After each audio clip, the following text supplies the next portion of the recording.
ठाण्यामध्ये आमदार जितेंद्र आव्हाडांची बॅनरबाजी। प्रभू श्रीराम हे आपल्या सर्वांचे या आशयाचे बॅनर्स। जितेंद्र आव्हाड उद्या तुळजाभवानी मंदिरामध्ये प्रभू श्रीरामाची महाआरती करणार। अयोध्येमधील राम मंदिर सोहळ्याकरता राज्यामध्ये सार्वजनिक सुट्टी विरोधामध्ये विधी शाखेच्या विद्यार्थ्यांची दाखल याचिका हायकोर्टाने फेटाळली। नाशिकमध्ये उद्या सकाळी मनसेकडून काळाराम मंदिरात महाआरती करणार। यावेळी 51,000 मोतीचूर लाडूंच्या प्रसादाचंही मनसेकडून वाटप करणार। पनवेलमधील श्री रामदास मारुती मंदिरामध्ये महाआरतीचं आयोजन। रामनाम जप आणि आरतीसाठी आभाळ वृद्धांसह लहानांसाठी मोठ्या संख्येने प्रतिसाद। पनवेलमध्ये एकाच वेळी 38 मंदिरांमध्ये महाआरती। गिरगावमध्ये चित्तपावन ब्राह्मण संघातर्फे श्रीरामायण प्रभात फेरीचं आयोजन। यावेळी रामभक्तांची पारंपरिक पोशाखात प्रभात फेरीला उपस्थिती। रामाच्या आरतीसह शंखनाद आणि स्तोत्र पठण करत गिरगावकरांकडून रामनामाचा जागर।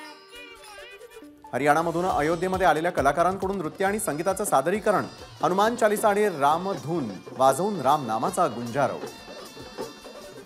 तमिळनाडूमध्ये राम मंदिर सोहळा प्रसारणावरती स्टॅलिन सरकारकडून बंदी। केंद्रीय मंत्री निर्मला सीतारामन यांचा स्टॅलिन सरकारवर गंभीर आरोप।